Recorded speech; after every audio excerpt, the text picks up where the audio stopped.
Colombian netizens tuwang-tuwa kay Pia Wurtzbach dahil suportado nito si Ariadna Gutierrez. Macaulay the PH, your passion the lover channel. Mag-subscribe ka na!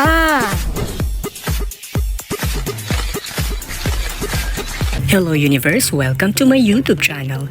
Matapos ngang manawagan na si Miss Universe 2015 na Pia Alonso Wurtzbach para kay Miss Universe 2015 first runner-up Ariadna Gutierrez, ay nagtrending ito sa bansang Colombia at iba pang mga Latin countries.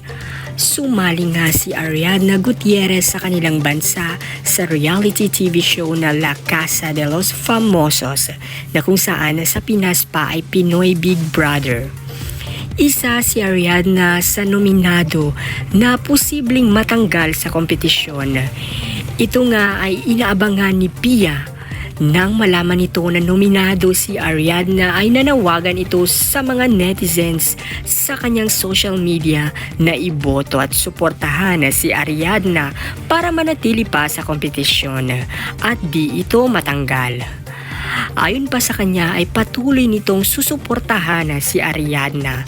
Ayon pa kay Pia ay malaki daw ang tsansa nitong manalo sa kompetisyon. Ito ang paglalahad ni Pia sa kanyang social media. Marami namang netizens ang natuwa sa pinapakitang suporta at kabutihan na ito ni Pia. Alam naman natin ang naging kontrobersyal na pangyayari noong Miss Universe 2015 sa pagitan ni Pia at Miss Colombia Ariadna Gutierrez. Bukod pa rito ay tuwang-tuwa rin ang mga kababayan ni Ariadna at iba pang mga Latino netizens dahil sa suporta ni Pia para kay Ariadna. Narito ang ilan sa mga komento mula sa mga Latino netizens at mga Colombian netizens.